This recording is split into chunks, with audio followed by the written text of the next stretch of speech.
não consigo enxergar um profissional de tecnologia que não seja letrado em inteligência artificial.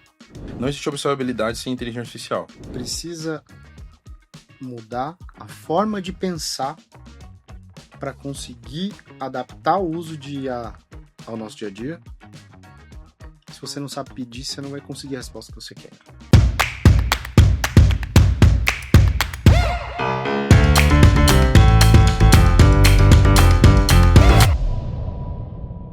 Bom, pessoal, sejam bem-vindos de volta aqui.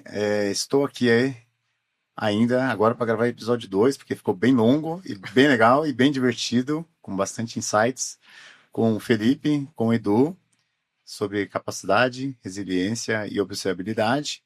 Quem perdeu, obviamente, o primeiro episódio, dá uma voltadinha lá, né? Assiste o primeiro episódio, dá uma conferida lá, que tem bastante tema, introdução sobre os assuntos, né, e onde a gente discorreu ali bastante.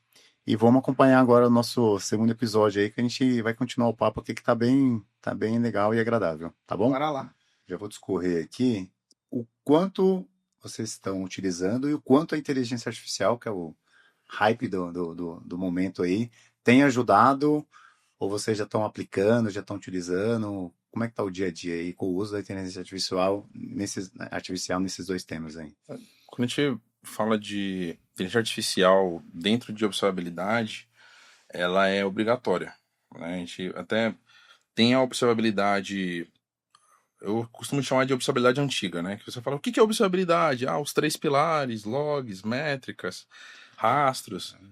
Isso é observabilidade já 2020, já estamos em 2025, já passado, né? Quando a gente fala de observabilidade hoje, não existe observabilidade sem inteligência artificial, né? Eu preciso ter ali um algoritmo de análise de causa-raiz, por exemplo. Então, eu tenho todas as métricas, logs, todas as informações centralizadas, eventos de mudança centralizados numa plataforma, e eu tenho um algoritmo ali que fica analisando a causa-raiz de um problema. Então, ele identificou um problema, uma métrica saiu do planejado, né? Qual foi a causa-raiz disso? Foi uma mudança? Foi um pico de CPU, um pico de memória, um log que deu um erro, né? Então, tem essa usabilidade, tem também análise de anomalia, né? Quando a gente vai analisar o comportamento das métricas dentro das nossas plataformas, a inteligência artificial também é fundamental. E isso é feito hoje de forma automática, né? Eu não preciso ficar ali colocando um por um, criando um algoritmo, né? Tem produtos no mercado hoje que já entregam isso de forma fácil. Então, além de uso dentro do desenvolvimento dos nossos scripts, do desenvolvimento de código, a gente está falando de qualidade de código, né?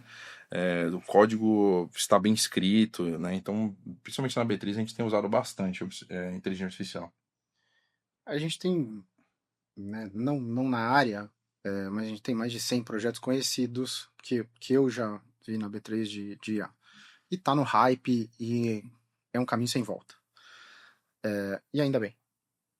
Isso vai acelerar demais tecnologia. Certamente é um grande acelerador, um dos grandes aceleradores de tecnologia. A gente está usando isso hoje. Tem uma POC com a Veren, que a gente está fazendo, cada um investindo em um tema, mas é uma POC conjunta lá, para a gente ter resultados de análises desses testes de maneira imediata, logo após o teste, o que vai gerar muita eficiência se a gente conseguir gerar isso em larga escala, e eu creio que seja só uma questão de tempo. Isso vai mudar a nossa realidade do ponto de vista de eficiência, uma enormidade, assim. E uma curiosidade, eu tive a oportunidade de participar de uma imersão recente e a gente teve um papo com o professor Karim Lakhani de inteligência artificial de Harvard e o Sam Ransbotham do MIT. E eles vão em linhas conceituais diferentes. O Karim diz que como o Airbnb mudou acomodações, como o Uber mudou locomoção, como Netflix mudou o streaming, Spotify é o mercado da música, IA vem para mudar o mercado de expertise.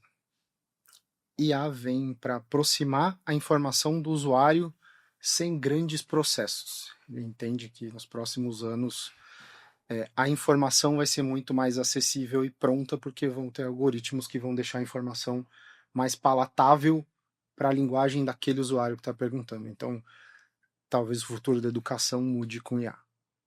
Acredito muito nisso.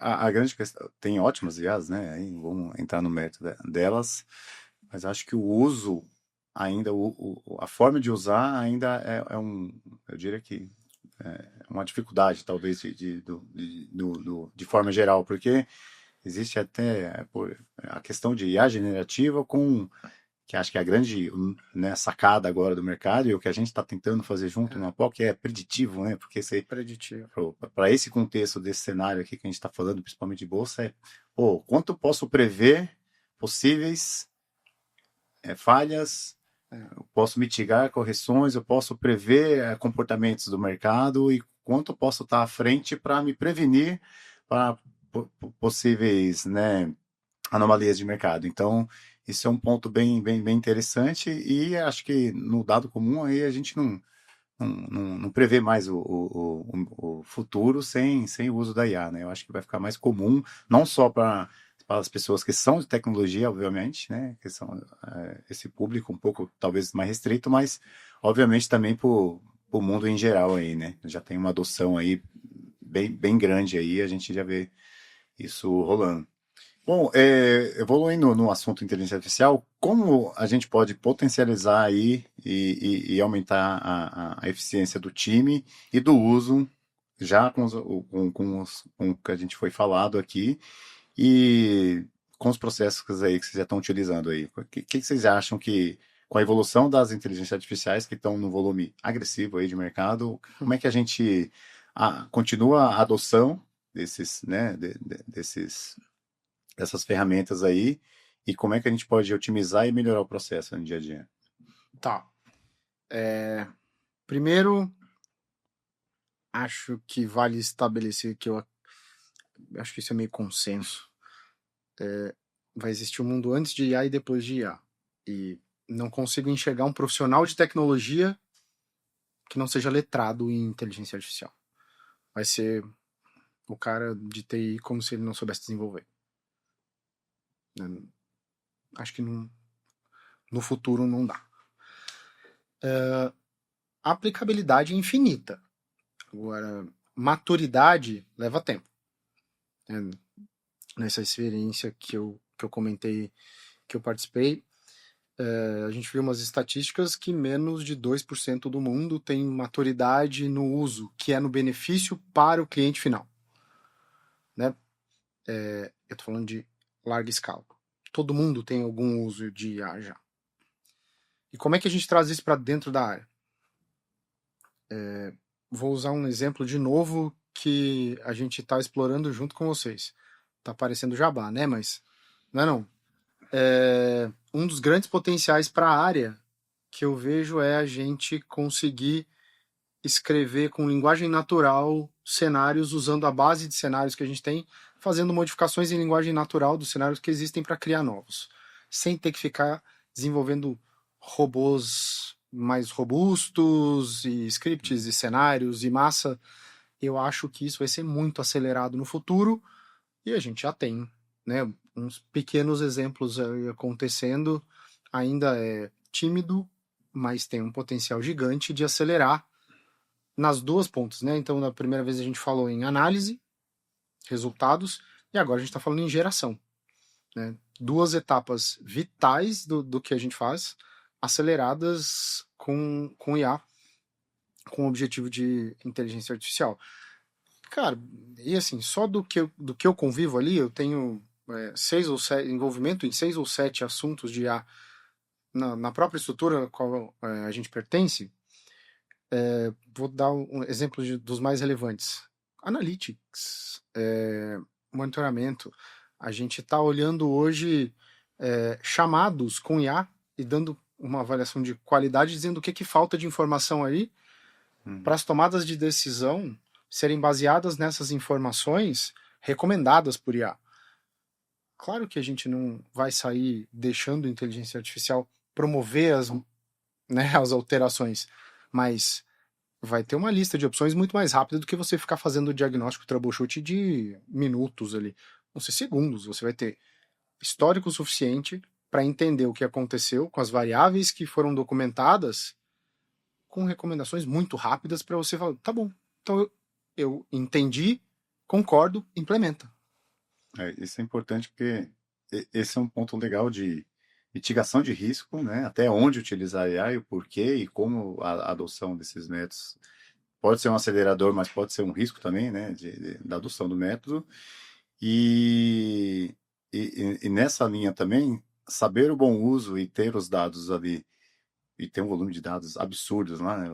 Vocês têm, ajuda bastante, porque a IA nada mais é, ela vai melhorando à medida que você tem o treinamento e tem dados para alimentar.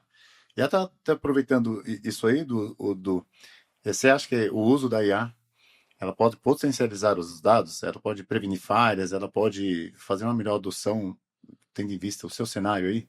Com certeza, com certeza. Principalmente, você comentou, né? Volume muito grande de dados, né? Então, se eu pegar ali as ferramentas que a gente tem hoje de observabilidade, eu tenho informações de praticamente, não, tenho informações de todos os sistemas, mas detalhadas de vários sistemas, a maioria deles, né? E aí, beleza, vamos pensar aqui, né, numa plataforma que tem, sei lá, milhares de containers rodando lá, ou então, também que é um caso um pouco tão comum na B3 ainda, de a gente ter sistemas com 150, 200 servidores, cada servidor físico com 4, 5 processos rodando, cada um com 10, 15 logs. Como que a gente identifica a causa raiz de uma indisponibilidade, ou a causa raiz de um aumento de latência, né? A gente, em tempos passados, né, então, e aí eu posso falar igual for, quem já vi, né? O pessoal ter que ficar ali horas, se não dias, semanas, vasculhando os logs, entendendo o histórico de negócio, vendo volume de transações que os clientes estão tendo, para fazer uma regrinha de 3 e entender, não, beleza, né? Esse número aqui, quando o volume está baixo, ele muda, então a causa raiz é porque o volume foi X em tantos segundos e tal. E hoje a gente tem ferramentas que conseguem fazer justamente a análise de causalidade. São inteligências artificiais especializadas em análise de causa raiz. Ela verifica tudo que tem de dados ali, ela correlaciona esses dados automaticamente, então ela sabe que o log A tem relação com o processo B, no servidor C, e o cliente D é o cara que está trafegando ali. E aí automaticamente ele diz, ele não me fala assim, olha, o seu sistema ficou lento, não, ele fala, ó, o cliente está tendo uma má experiência, porque uma das métricas que a gente entende que é importante para o cliente, ela ficou defasada, ela ficou ruim, ficou abaixo dos SLAs que a gente tem de qualidade, né? E a causa raiz é isso aqui, ó, o processo tal, a interface de rede com IPX, sei lá, ficou lenta, e aí ele consegue trazer isso pra gente. Então, isso reduz muito tempo de análise e evita problemas, né? A gente... Troubleshoot, diagnóstico, cara, é muito mais rápido, né? E te dá muito embasamento, né? Com dados, né, específicos e análise já para a tomada de decisão, né? Porque ele te, ó, tenho esses dados, aconteceu isso, mas obviamente a decisão não é da É importante né? esse ponto, porque eu tenho lá um checkbox, eu consigo falar assim, olha, você identificou sozinho o problema? Resolve aí, eu posso fazer isso. Mas eu vou deixar, né, isso... Tomada de decisão. Beleza, tem alguns itens, ó, esse escopo de problemas aqui você pode resolver sozinho, identifica aí. É um uso de disco que está saindo do normal, você quer fazer a limpeza? Então vamos automatizar essa limpeza, a gente até automatiza atividades repetitivas, né? A gente melhora a eficiência do time com atividades mais nobres, vamos colocar dessa forma. Agora sim, a latência, eu falo bastante de latência porque acho que é a principal dor nossa, né? É o nosso principal requisito. A latência ficou ruim, né? E aí o processo, tal, você vai reiniciar, deixar, não tem como. Precisa ter uma análise ali. Então a inteligência artificial, ela realmente é uma ferramenta, né? Ela é uma ferramenta muito poderosa nas mãos de quem sabe utilizar ela. E eu iria além, tá? Você disse que um profissional de tecnologia que não é letrado em inteligência artificial, ele é, tá praticamente ele não sabe desenvolver, né? Mas hoje eu acho que a gente já entrou numa fase de que profissionais de outras áreas, né, da área de negócio, área de produtos, que não sabem utilizar, pelo menos ali um LLM, um ChatGPT, um DeepSeek ou algumas outras ferramentas, essa pessoa já está ficando para trás também, né? Então, aí a inteligência artificial já indo para saindo da tecnologia porque ela já ficou abstraída, né? Já ficou fácil. Você entra no WhatsApp, chama lá o chatbot lá do WhatsApp e conversa com ele, pô. Uso para atividades corriqueiras, Então, dia a dia. porque já foi abstraído, eu não preciso mais saber usar um Anaconda, o PySpark, desenvolver em Python para fazer um modelo. Não, tá pronto na sua mão, já virou serviço, né? Então, se isso é um requisito para profissionais de alta performance no geral, imagine para o cara que é de tecnologia, né? O cara de tecnologia ele tem que ter isso aí Essencial, né? no básico. Eu resumiria isso em a gente precisa mudar a forma de pensar para conseguir adaptar o uso de IA ao nosso dia a dia. Se você não sabe pedir, você não vai conseguir a resposta que você quer da IA. É um pouco o que eu falei um pouco atrás do uso, né? Assim, você tem que saber o que é generativo, você tem que saber o que é preditivo, você tem que saber as perguntas para você. Porque se você não souber perguntar, não. É o programador de prompt, né? Agora Você está falando, sabe perguntar. né? Você está trocando informação com uma base de dados É inteligente. Então você precisa saber o que perguntar, como aprofundar. Então eu acho que o que mais vai mudar é a nossa forma de interagir com máquina. E isso, se a gente não se adaptar, impossível trabalhar com tecnologia e talvez seja impossível de usar algumas coisas corriqueiras, como eu estou falando no dia a dia, que vão estar baseadas nisso. Isso é interessante. Eu já dei alguns artigos que isso é muito legal, porque às vezes o uso, se você vai perguntar alguma coisa que você não sabe, você tem que tomar muito cuidado, porque se você perguntar uma coisa que você não sabe e fazer uma pergunta de uma forma Ingênuo. ingênua, errônea, né? A pergunta pode vir errada e você vai falar, a resposta pode vir errada e você falar, pô, você vai adotar uma solução que não é o que você faz precisa. sentido. Então você tem que ter, minimamente, não ter ciência do uso, mas ter aquela preocupação de pesquisar antes, de, putz, eu preciso conhecer o assunto tal, preciso saber as respostas certas para perguntar e colher os insights ali. Então, saber fazer a pergunta correta, seja um framework, seja uma indicação, seja criar algum código, validar algum código, algum ferramental que você precisaria adotar. Teve um desses professores aí que a gente conversou que ele falou uma coisa muito parecida com o que você disse.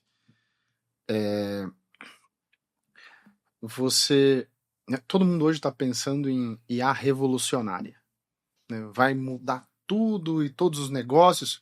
Bom, é bem possível, mas a defesa dele, e eu tô falando do cara do nome complicado lá, o Sam Wormsbotham, cara, isso ainda é novo. Então usa pequeno. Não vai para um LLM, usa um SLM. Tenta gerar eficiência nos seus processos, resolver os seus problemas menores, e isso vai te dar valor mais rápido do que você ficar tentando revolucionar o negócio. Claro que vão ter as mentes brilhantes que vão fazer isso e vão revolucionar os negócios, mas eu não vou transformar a observabilidade de hoje para amanhã em outra disciplina gigantesca que, né, isso evolui com os anos. Então, cara, o Du vai aplicar as melhores soluções, ferramentas e práticas usando IA para fazer da vida dele mais fácil. Se ele puder clicar um botão e tá tudo lá implementado com uma das ferramentas mágicas de mercado, né? Está o agente lindo, maravilhoso. Cara, você gera eficiência, você reduz o teu tempo de ciclo, você tem resultados em um espaço menor de tempo. Bom, eu ia pedir outro exemplo aí. mas não de que aconteceu, mas talvez um case legal aí de que vocês já passaram e nesses, né? Você tem muito tempo na área, né? Eu sei disso, então, pô, já são mais de 15 anos aí, eu acho que até mais. E então fala assim do que quando começou na área lá, né, o que que era a resiliência e capacidade lá há 15 anos atrás e como está hoje, assim, com o uso ou sem o uso da IA, qual a diferença que você vê da maturidade, da evolução dos processos, dos ferramentais que tem hoje aí para ser aplicado aí? Olha, essa é boa. Eu já, há 18 anos atrás, eu já executei teste de capacidade instalando a aplicação em 60 máquinas, pedindo para um monte de usuário de assuntos diferentes, falando, me ajuda aqui na hora de apertar o Enter aqui para enviar o registro para aplicação. Já fiz isso. E Tinha que parsear muita coisa na mão, né? Lembra, era né? tudo na mão. Tudo na mão, A né? melhor ferramenta do universo era o Excel. É isso. Mas o Excel ainda é. Ainda, não, muito bom. Mas hoje, com o que a gente tem de tecnologia, a gente desenvolve as próprias soluções. E, para mim, a principal evolução é não olhar somente mais um fluxo de negócio. Né? Não é o envio de uma transação, não é o envio de um arquivo, não é o comportamento de um sistema. Você olha para a plataforma, são 40 fluxos de negócio. Cada um tem um comportamento diferente. Um registro, uma modificação, um cancelamento. E essas coisas têm curvas de transação durante um dia, uma semana, um mês. Você tem os seus picos, você tem os seus vales. Você tem N tipos diferentes de usuários. Né? Se a gente for fazer a analogia que eu usei no começo da malha viária de São Paulo, quantos são carros, quantos são vans, quantos são ônibus, quantos são caminhões? Cara, são características diferentes de throughput para cada tipo de usuário, papel, fluxo de negócio. E ao invés de você fazer isso separadamente, você observa o seu ambiente produtivo, obviamente preservando a informação de negócio.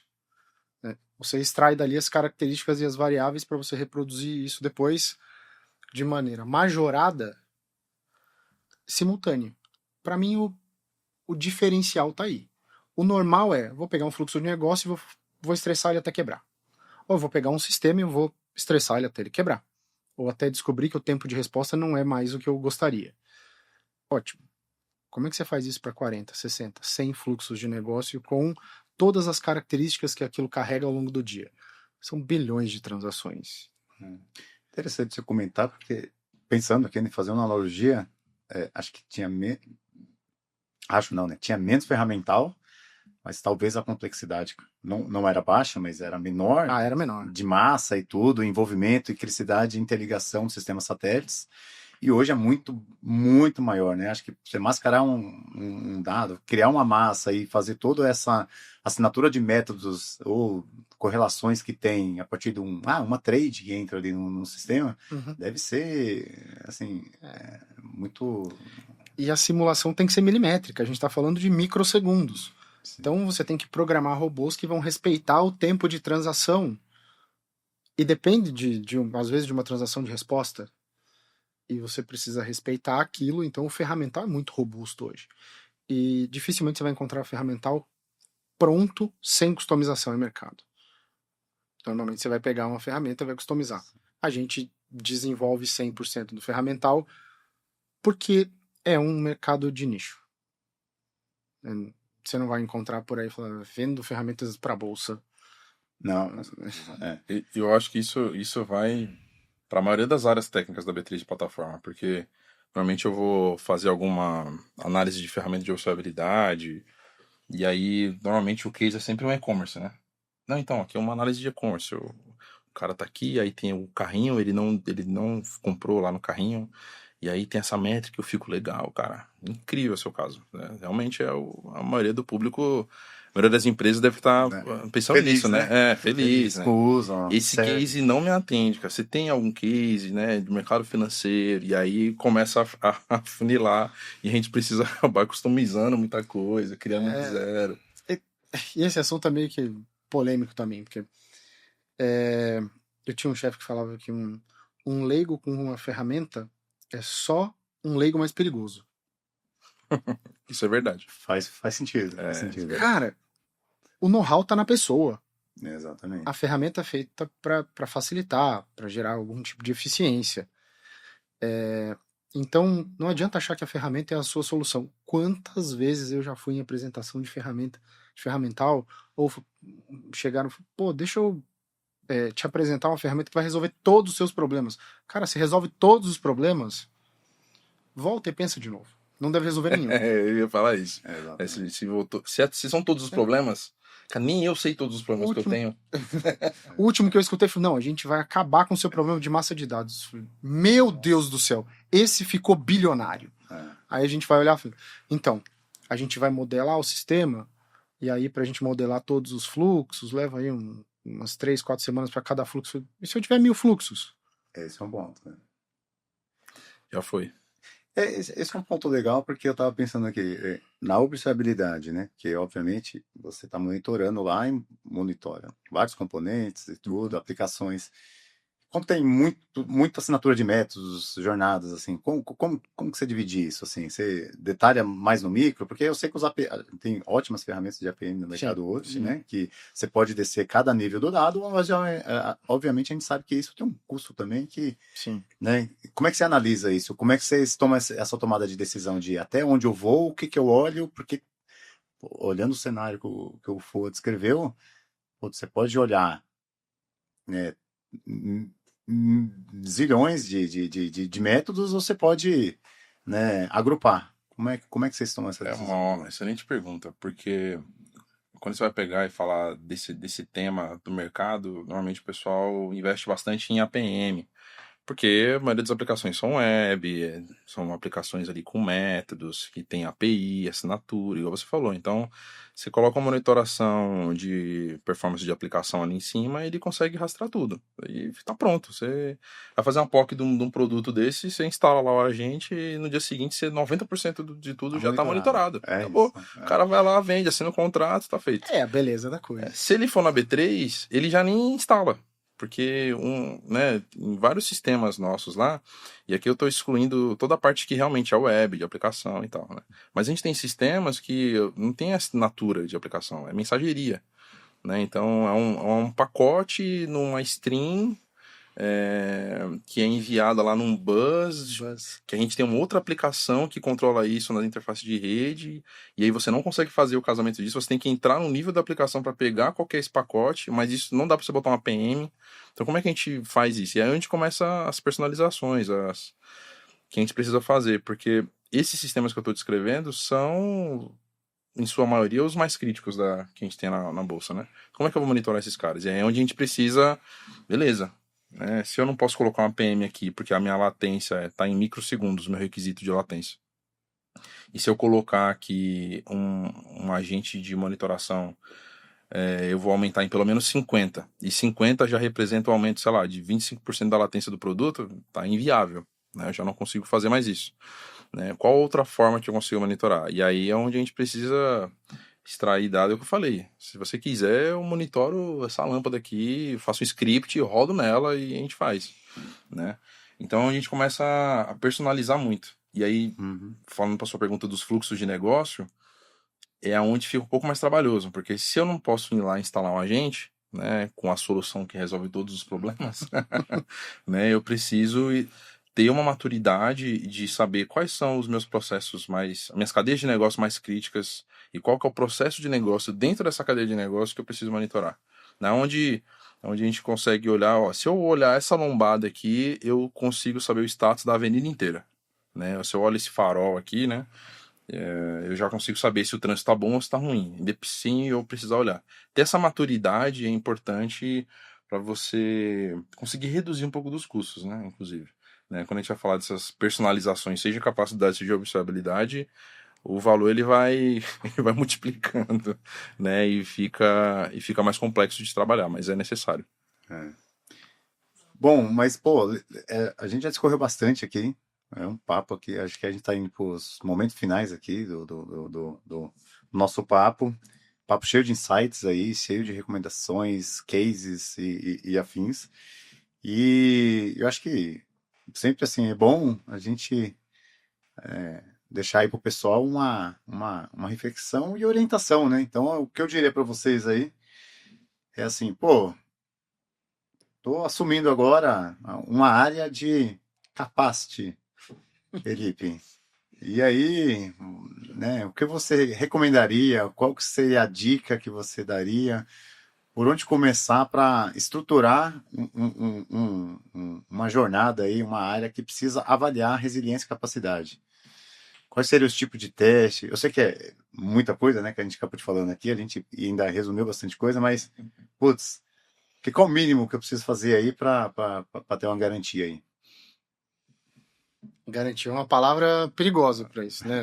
É, Aqui o objetivo é mitigar risco. Algumas recomendações para quem vai começar. Primeiro, começa pequeno. Não tenta abraçar o mundo de uma vez. Entenda bem os seus requisitos e onde você quer chegar, para não ficar mirando no infinito. Que isso te faz gerar um ralo de dinheiro e não necessariamente você precisa daquilo. E profissionais. Invista em profissionais com conhecimento de causa. Essa é uma disciplina que exige, como a gente falou, uma gama de temas que essa pessoa navegue e alguns que ela domine, né? Então, invista em profissionais, capacite profissionais e mantenha profissionais com conhecimento de causa na disciplina e no seu negócio. Porque o negócio, o motivo de existir isso é manter o negócio de pé e o seu cliente feliz, né? Então, tem que atender aos teus requisitos de negócio. Teu analista precisa conhecer bem o teu negócio. Senão, ele fica só num pedacinho técnico e nem sempre o técnico resolve o que você precisa. mas tendo isso dito, critério de aceite, você alinha com o negócio? E aí, qual tipo de teste? Muitas vezes você vai fazer o critério de aceite junto com o time de negócio. Muito bom. Muitas vezes você vai lá e escreve e fala, cara, aprova pra mim. Ou joga os tomates. Tá tudo certo. Comprar o risco junto. Tem que estar junto. Então, você vive, nessa disciplina, você vive de passado projetando o futuro. Então você precisa olhar pro teu histórico. Teu cliente é o cara que conhece teu histórico. É o telefone dele que toca. São os indicadores de operações, de observabilidade, das aplicações, que vão te dizer o que aconteceu, quais foram as falhas, né? O que você tem que provocar de falha de resiliência? Não é o que nunca aconteceu, é o teu maior índice de falha. Né? Se o teu maior índice de falha é de rede, você vai lá e, durante um teste de capacidade, você despluga a placa de rede. Se o maior índice é de crescimento de volume, você vai lá e gera um pico de volume. Ou uma conexão com o banco, tanto faz. O importante é que isso esteja muito bem alinhado com os seus objetivos de negócio. Muito bom. Du, partindo dessa mesma linha, que está correlacionado, obviamente a área dele ia perguntar os dados, né? Eu avaliar com você. Mas se não tiver também, e aí? Como iniciar aí? Como iniciar a observabilidade? Isso é legal porque é um tema, de certa forma, novo, né? Nos últimos anos aí, como você disse, assim, a observabilidade derivou, né? Tem muito, todas as empresas grandes estão fazendo, né? Observando seus sistemas aí, mas e aí? Eu quero, uma startup aqui, eu preciso observar. Vou escalar muito o meu negócio. E aí? Cara, observabilidade. Primeiro passo, sim. Muito provavelmente, se você vai começar a falar de observabilidade e você já está numa empresa ou já tem uma empresa, você já monitora os sistemas, né? Então, é o que eu comentei lá um pouco mais atrás, né? Você já cutuca lá para ver se o sistema tá vivo, né? Vai lá, e aí, tá vivo? Tá respirando? Isso não é suficiente. Então, quando você vai trabalhar com observabilidade, os primeiros passos como disse o Fô, acho que comece pequeno é fundamental. Então, quais são os seus sistemas mais importantes? Você não vai conseguir monitorar todos de forma perfeita no começo, né? Então, quais são os seus principais sistemas? Quais são os sistemas que vão fazer você perder dinheiro? ou vão fazer você ter um problema de imagem. Definido quais são esses sistemas, quais são os SLAs desses sistemas? Tem algumas empresas, tem alguns cases que eu já assisti de empresas que não sabiam qual que eram os SLAs. E aí, assim, tem um acordo com o cliente, você falou que você vai entregar para o cliente, mas falando dos SLIs, né, algo mais micro ali dentro dos sistemas, eu não sei. Em quanto tempo um processamento tem que ir do ponto A para o B? Se você não sabe quais são esses números, né, você já não consegue falar de observabilidade. Observabilidade conecta com o papo dos SREs, de engenharia de confiabilidade, onde a gente vai falar de orçamento de erro. Então, e tudo começa em o que eu deveria estar entregando para o meu cliente ou não estou entregando. Começa daí.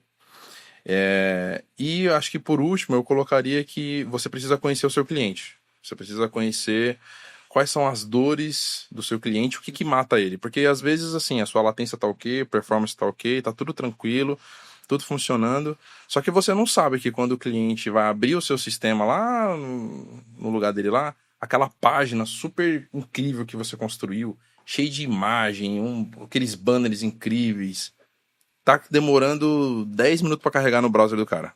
Só que aí você não tá monitorando esse número. Você só tá dizendo que o sistema tá saudável.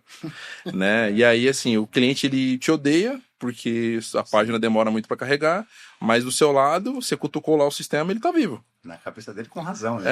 É a mesma coisa você pegar um avião de São Paulo para Paris e falar, não, vai sair e vai chegar, não sei em quanto tempo e também não precisa de instrumento lá dentro, não vou medir nada. Mas você entra nesse avião? Com certeza não. Eu não entro. Pô, tem um exemplo no evento que um executivo trouxe exatamente esse exemplo.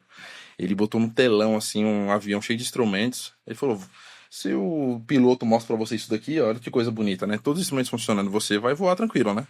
Aí ele troca, assim, o slide, todos os instrumentos estão apagados e tá o piloto, assim, chovendo do lado de fora.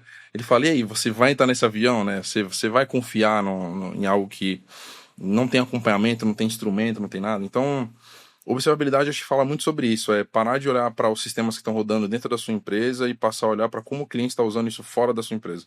E saber se o cliente está feliz. Porque os sistemas estarem funcionando não significa que o seu cliente está tendo uma boa experiência. São coisas completamente diferentes, são métricas diferentes. Então, o primeiro passo é aí. Esse é o primeiro passo.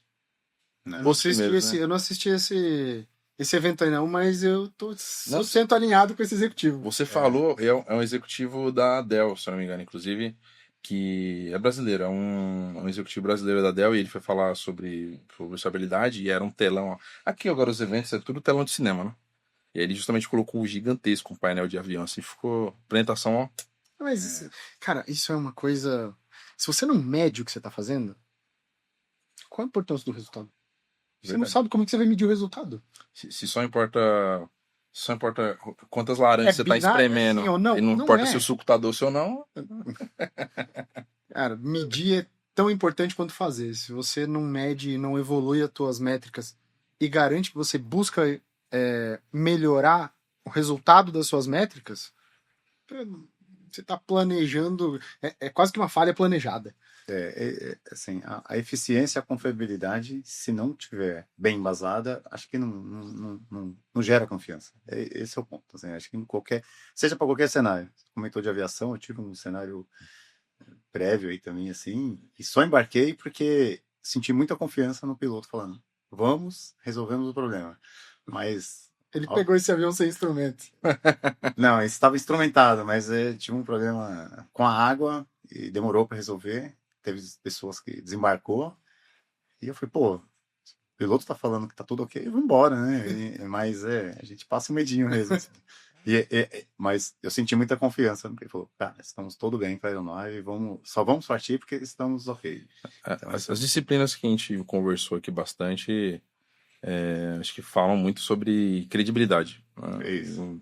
Se você quer ter credibilidade operacional, quer ter solidez na disponibilidade do seu sistema, uma alta disponibilidade, né? Ter um nível de confiança. O pessoal costuma dar o exemplo do Google, né? Às vezes você caiu a sua internet, você está lá no WhatsApp ou em qualquer outro aplicativo, seu Wi-Fi caiu. A maioria das pessoas provavelmente vai abrir o navegador e entrar no Google. Porque confia mais que o Google não pode cair do que a sua internet.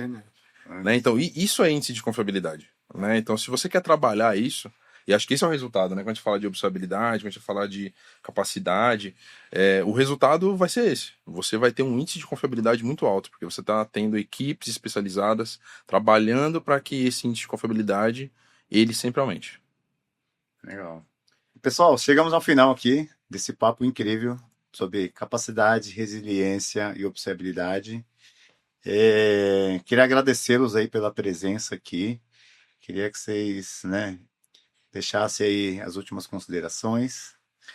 Um prazerzaço. Obrigado pelo espaço, obrigado pelo papo. Valeu mais uma. A gente já fez algumas juntos, a gente costuma fazer palestra junto. Nunca fizemos um videocast, mas estamos sempre juntos. Eu também agradeço. Eu nunca mediei, assim, eu sempre apresentei, mas foi um desafio, mas, pô, com vocês aí que são craques, foi muito, muito fácil, muito bom. É um dia de estresse. É isso. Mas... Eu quero agradecer a recepção, a hospitalidade aqui. O escritório está muito bonito, estrutura incrível e obrigado pelo convite. Bom, legal. E é claro, se você gostou, dá um like, compartilha, manda para o amiguinho. Se o tema fez sentido, também, né, comente aí. E chama a gente para um papo. Chama a gente para um papo. É isso. Estamos abertos aí. Até o próximo Let Talks. Obrigado, pessoal.